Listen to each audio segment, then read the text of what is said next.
seems like nowadays there is an epidemic of people who are lost and feel as if they have no meaning or purpose within their lives. For one reason or another, the society that we find ourselves in has led to countless individuals to feel as if they have no purpose, meaning, or identity. In fact, one Harvard study brought an absolutely insane statistic to the table, essentially saying that 3 in 5 young adults between the ages of 18 and 25 felt as if their lives in the past month have lacked meaning or purpose. And that's 58% of the young adult population, which is just an absurd amount. How did we even get here in the first place? First off, let me ask you a question. How many classes did you take in school that forced you to study or learn about a subject that you thought was completely useless and utterly boring? Did these classes suck the life and energy out of you, and did you ever dread going to them? I'd imagine it would be pretty easy to name a few classes like that off the top of your head, if not many. Now, I want you to try and remember any classes in school where you were asked, encouraged, or taught how to study yourself in order to identify and pursue the things that you love and find enjoyable in life. Were there any classes dedicated to cultivating what was already inside of you, the unique things you loved or doing or learning about, instead of trying to fill your mind up with Pythagorean theorem or whether or not Christopher Columbus had scurvy? I'm willing to bet that a lot of, if not all of you, would sadly answer no. But what these schools fail to do is teach you how to build a life around your unique loves and interests and how to turn them into positive contributions to society and yourself. But it doesn't just stop there. It's more of the same things happening inside of workplace environments.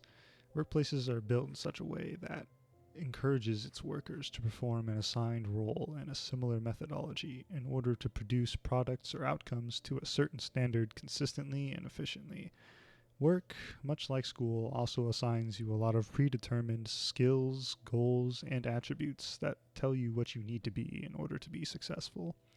They measure this through performance reviews and provide you pre-made paths within that career to follow.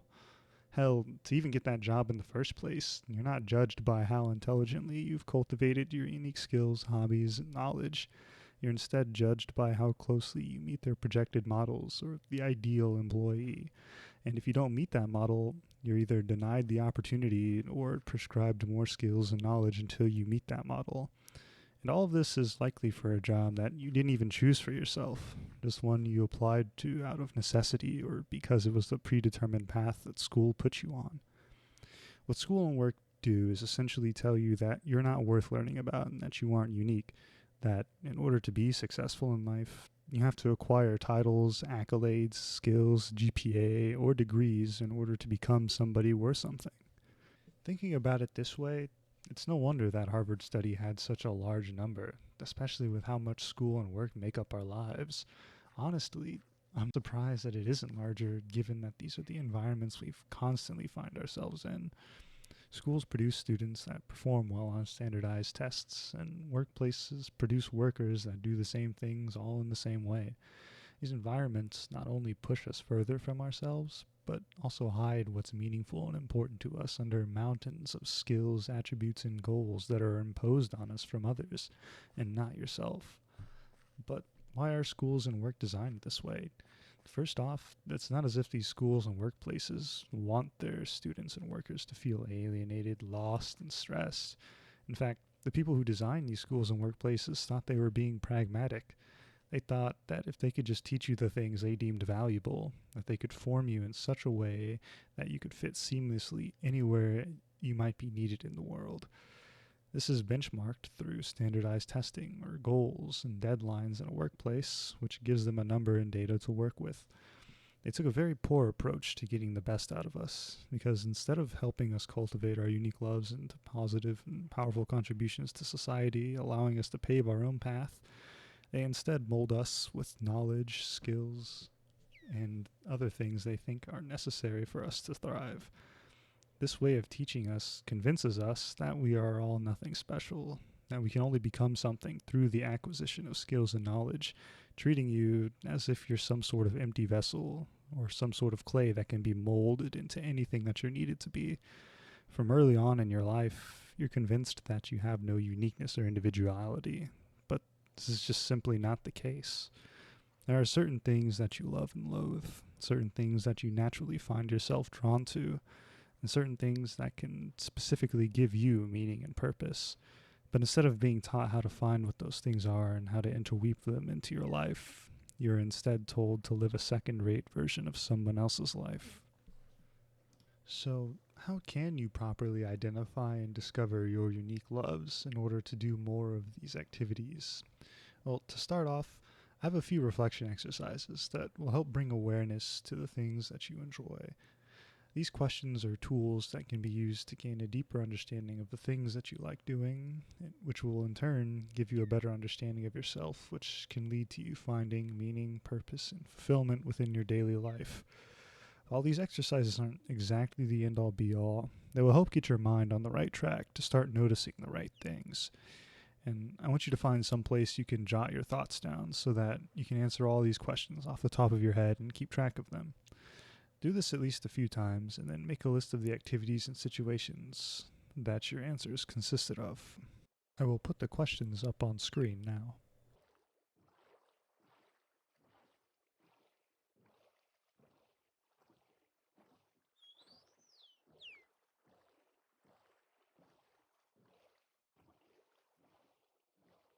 Like I said before, try to answer these off the top of your head. The first situation or activity that you thought of should be your answer. It is also likely that there are patterns between these instinctive answers, which means that they are not one-offs and deserve your attention. Now it's time to get specific and understand the details about what your answers consist of. The goal here is to be as specific as possible about the who, what, why, how, and when of each of your answers. And I want you to really push for this detail. Don't settle for vague generalizations. Focus on the specifics, the things that only you would know that you love about these activities. Doing this will allow you to gain a deeper understanding about the aspects of these activities that draws you in and strengthens you. This will pave the way for you to have a deeper connection with yourself and to open the door to you gaining a newfound appreciation for the things you love doing. Here are those 5 questions.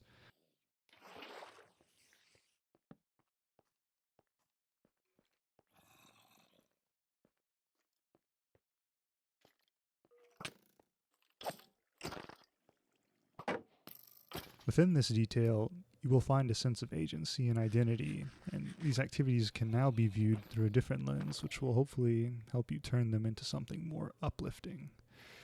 You'll start to see yourself, hear your own voice, and that voice will help you interweave more of what you love into your day-to-day life. Now, I'd like to share one of my personal answers to all of the questions I've asked you previously. Hopefully this will serve as a good example and give you an idea of what a detailed exposition of one of your answers might look like. I enjoy reading by myself in my spare time, in peace and quiet, but I specifically read psychology books about relationships, communication, connection, loneliness, and self-actualization. The topics these books cover captivate me in such a way that I can't really describe, and I could probably sit and read each of these books in a single session because I often lose track of time when I'm reading. But how I read them matters. I try to read 2 or even 3 of these books in tandem, and I'll often read just one chapter or a few pages a day from one or multiple books, even though I could easily read multiple chapters in one session. I find that limiting how much I read leaves my mind with the energy to think about each topic in depth because that is something that I naturally seek. One of my favorite aspects is drawing lines and connections between these different books and topics in order to gain an even deeper understanding of how these concepts play into each other and make us who we are. I'm always super interested in learning about some of these patterns, and to even see them play out in the real world is just so fascinating to me. And this is the kind of attention to detail that I'm talking about. Through these details, these seemingly basic activities you enjoy doing will turn into something deeply meaningful and uplifting. You'll also likely come across some common patterns among some of the things you love doing. These patterns are important to note because they are the very essence of what you are innately drawn to and love. This will lead you to finding more fulfillment and identity through the many other activities and things you learn, as you'll have a better idea of what to look for. With this knowledge and understanding of yourself and what you do, you will be able to turn these meaningful and fulfilling loves into contributions to society, as well as weave more of these things into your life as a whole. However, with all of that in mind, it is imperative that you avoid certain mental pitfalls and traps that you will come across in your day-to-day life. Some of these ideas, thoughts, and concepts may seem well-intentioned, wise, or even make you feel good about yourself, but don't be fooled. Should you listen to these and follow the paths that they lead you down, you'll find yourself joining the vast sea of the many other lost souls. And the first mental pitfall is thinking that your strengths can only be things that you are good at, and your weaknesses can only be things that you're bad at. And you might be thinking, but wait, that doesn't make any sense. How could something I'm good at not be a strength of mine, and vice versa? Well, what if that so-called strength of yours actually bores you, frustrates you, or is something that you hate doing?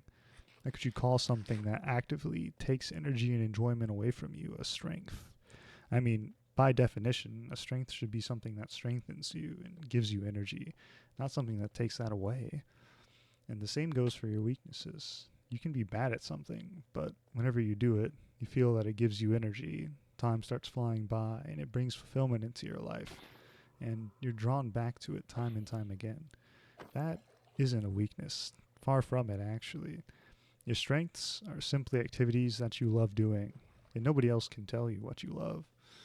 Things you are good at that you love doing may be considered for a career, and activities that you might suck at, but you still love doing them, well, those are just called hobbies. And hobbies add to your life, your identity, and they uplift you. Sometimes you'll be good at what you love, and sometimes you won't. But if you can fill your time and days with more of the things that you love, you will end up living a fuller and more complete life. Others can only judge your performance, such as whether you answered a quiz question correctly or not. However, what others cannot tell you is whether or not you love an activity and whether or not it strengthens or weakens you. You alone feel what you feel.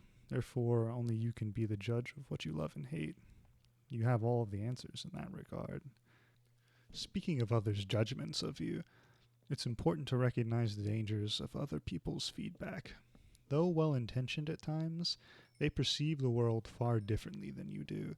They think differently, have different loves, and learn in different ways, etc. They are meaningfully different from you, just as you are from them. The only time feedback is useful is if they are correcting you on a fact, or if it isn't done efficiently, or if you incorrectly followed a predefined set of steps or instructions. Any feedback that isn't this is basically just them saying, well, if you did this more like I did, then you'd do better. Which would work if you were them, but you're not. You are you. You should be treating people the way they want to be treated because they are entirely unique within their own rights. However, this isn't to say that everything someone else may tell you is bad. There is a difference between someone's feedback and someone's reaction.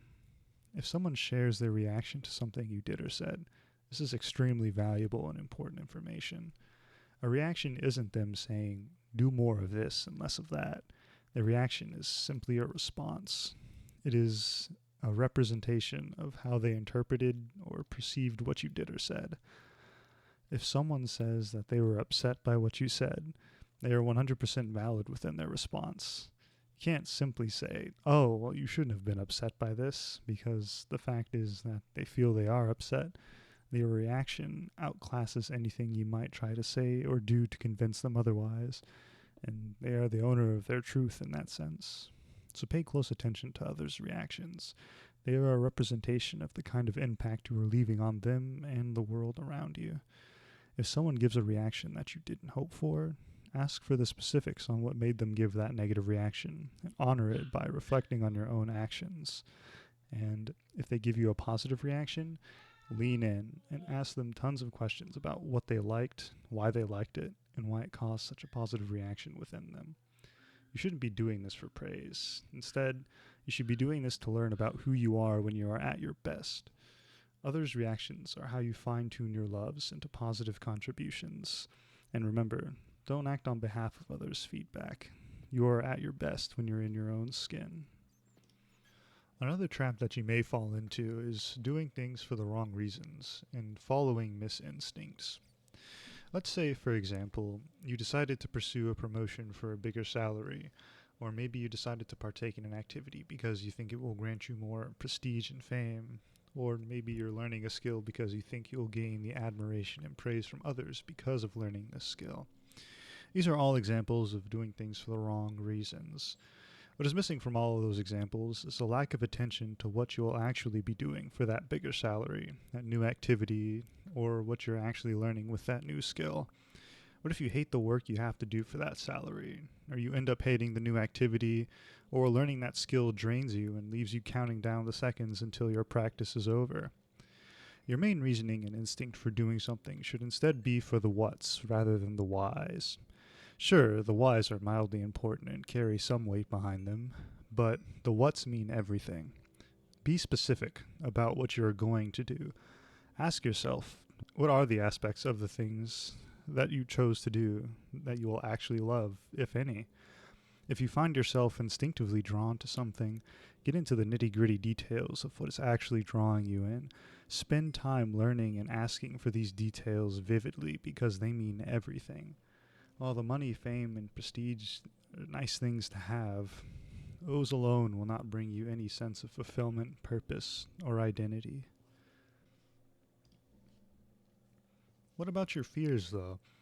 At first glance, your fears would seemingly draw you further away from yourself and your loves.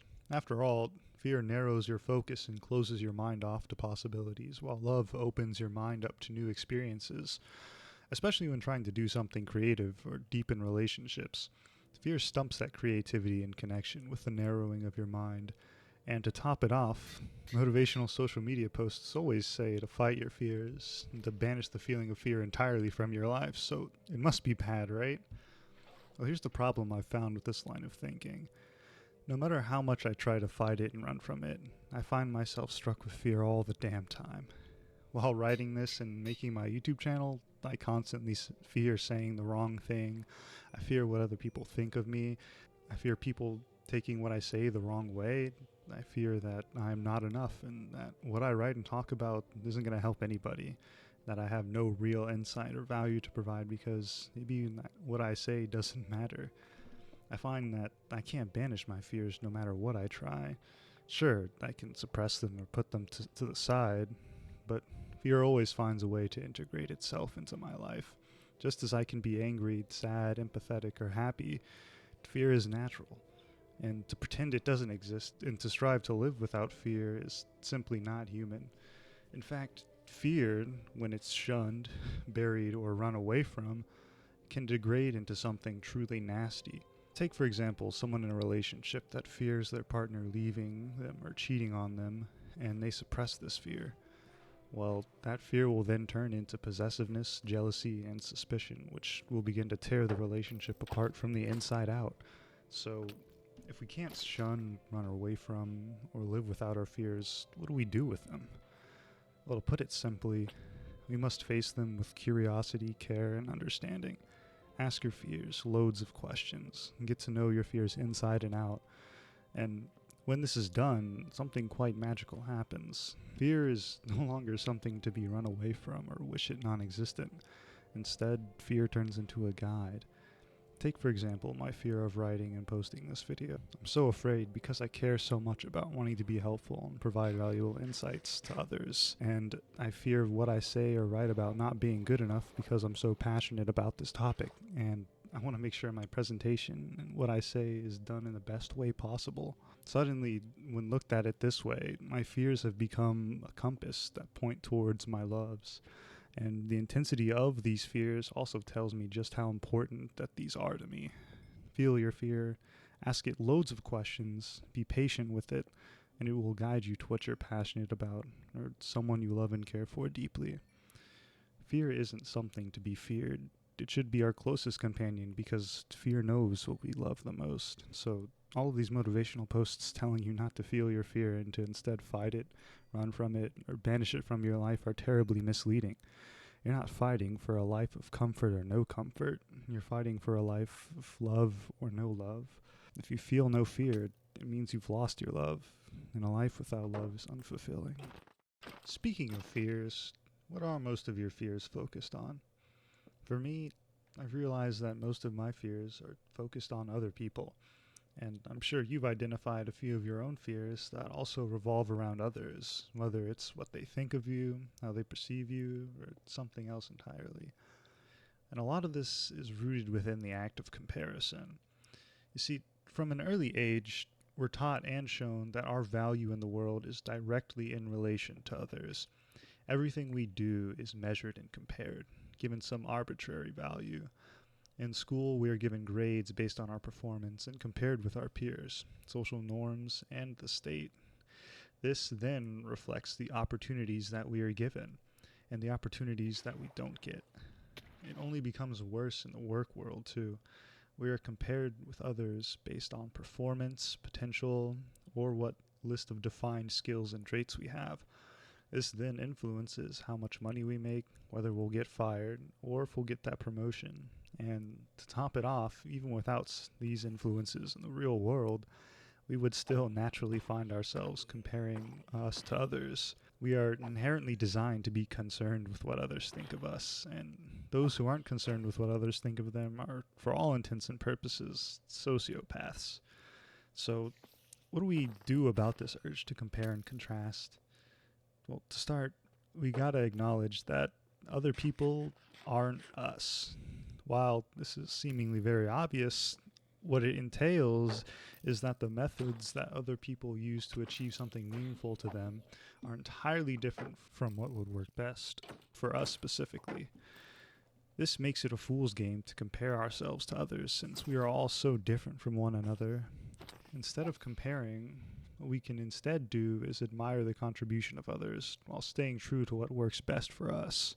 While I'll never be a Jimi Hendrix on the guitar, that doesn't take away from my love for playing the guitar. I can admire his content, his talent, and his contributions to the music world, but my way of learning, enjoying, and playing the guitar will be very different from how he loved, learned, and played himself. To compare my methods to his would only drive me further from my true self, and to figure out your most instinctive and authentic way of doing something or achieving some outcome is the way to go about things. To compare your way of drawing, thinking, writing, or leading to how others do such things will only serve to lead you running in someone else's shoes that don't fit you. Comparing a Jimi Hendrix to a Kurt Cobain to a Prince would be silly because they each represent a different route on a similar journey. To conclude, the extent of our uniqueness is truly captivating. Your brain has 86 billion neurons. Each neuron in our brain can also reach out and make 1,000 specific connections, all with different ways of interpreting, processing, and storing information. For some perspective, there are around 400 billion stars in the Milky Way galaxy, and when you add up the 1,000 connections for each of the 86 billion neurons in your head, that means that there are 5,000 Milky Way galaxies worth of connections within our brains. This number is somewhere in the trillions, and there are 1,000 billions in a trillion. There has never been, nor will there ever be anyone quite like you or me. Nobody shares the same pattern of 100 trillion connections that our neurons have made. The things you are drawn to, what makes you laugh, how you learn best, what sparks your creativity, what drains you, are all tied together in this unique combination that you and only you possess. Sadly, the world, school, and work will drown you out and make you lose sight of yourself. School and some workplaces may tell you that your GPA or your performance reviews are the only things that matter and that these are what make you up. But this line of thinking will only lead to you becoming a shell of who you really are. To not allot ourselves the time and awareness to appreciate, love, learn about, or make the best of this uniqueness we possess would not only be a tragic waste, but strip us of our very essence.